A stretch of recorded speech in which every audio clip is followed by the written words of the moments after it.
Hi, good afternoon to all those plant lovers out there, and welcome back to my garden. And I say plant because I haven't got any roses to show you at this moment.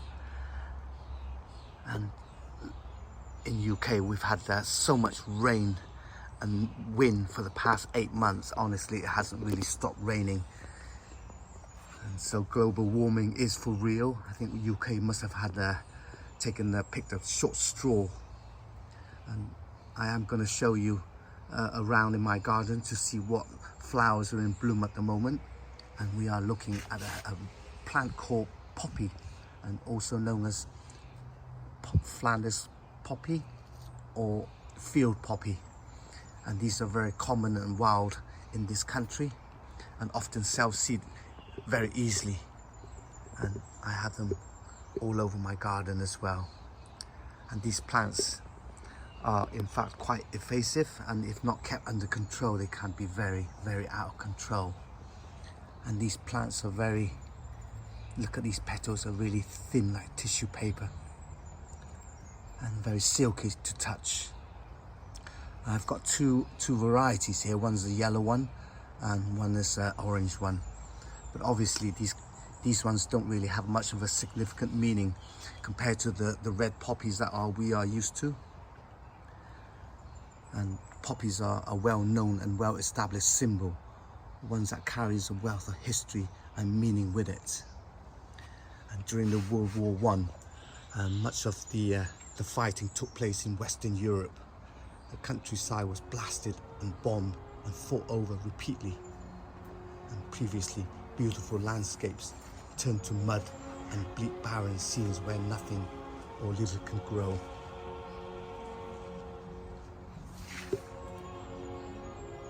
And after the First World War, battlegrounds of Western Europe was largely an array of churned up field, reminiscence of the chaos that had been seen on an unprecedented scale. And poppies started growing in the fields where the soldier once laid. So now the red poppies is a symbol of remembrance and hope for a better future. It's such a little plant can have such a meaningful interest. And look at these beautiful alliums, absolutely gorgeous. And it's always good to have flowers in between the roses.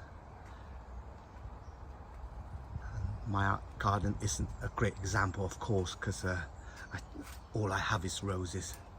And these ones are, I think, called Purple Sensation. And I did plant quite a few of them before winter.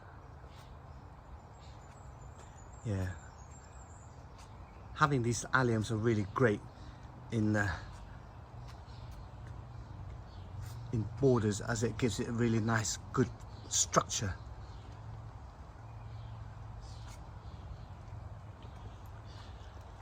And all these rains and dampness have not really given me my roses too much of a trouble, and a lot of them are really healthy and looking absolutely fantastic, and no signs of any disease or black spots whatsoever.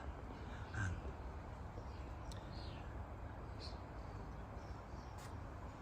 another week or so of good weather, I think we should see some blooms.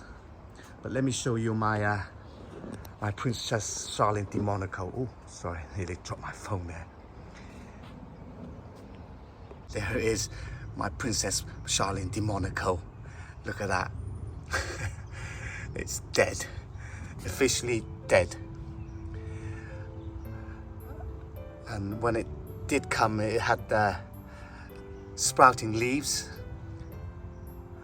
and I was really hoping I would see some blooms one day, but unfortunately that will never happen.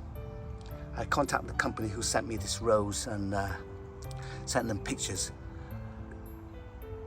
and they were gladly happy to send me a replacement, and I was over the moon. And this is it, a replacement. Yeah, that's dead as well. And what the thing is, when they sent me, they had some fresh leaves and new growth, and I didn't do anything to it, just in case I kill it. So I just left it in its original pot and just kept it watered. But sadly, and somehow, I don't know what happened, it just died on me.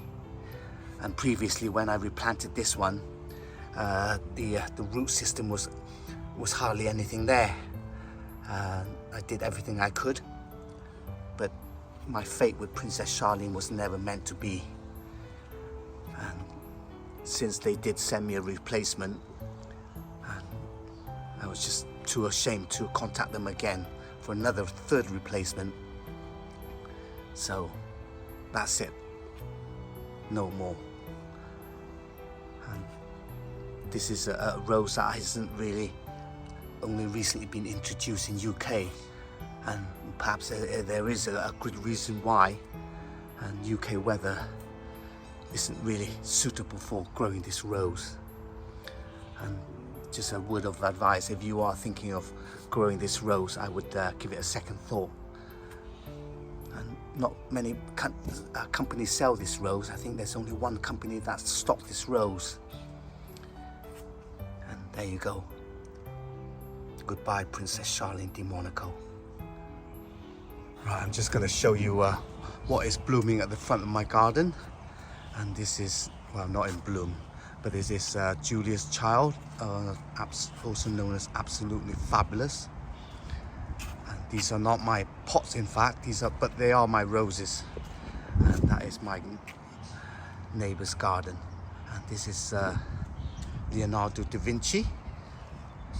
And this is quite a relatively new rose as well in the UK. This is called the Meteor. But this is what I really wanted to show you. And look at these gorgeous looking irises in full bloom. Absolutely beautiful. And this little bit of garden is jam-packed. Another couple of Eustacia vines. And this part of the garden really gets a really decent amount of sunlight all day. And this was my first ever Tantau rose called Heidi Klum.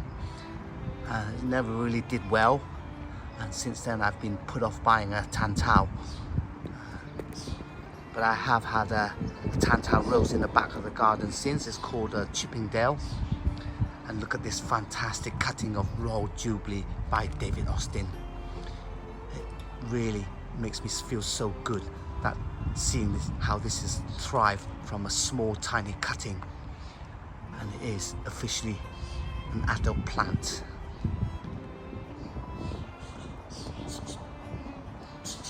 I'm going to make this video short now because I think that we're going to get some rain in a minute. And often I see a lot of people walk past this area and really admiring how beautiful these irises are looking, and really puts a smile on my face every time I drive home from work.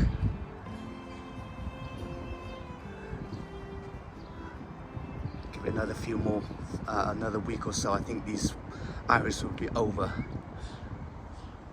and then it'll be the turn of the peonies to flower, and then of course my roses. Okay, thank you for watching, and I will be making a video shortly on my roses when they're in flower, and I hope you all have a lovely day.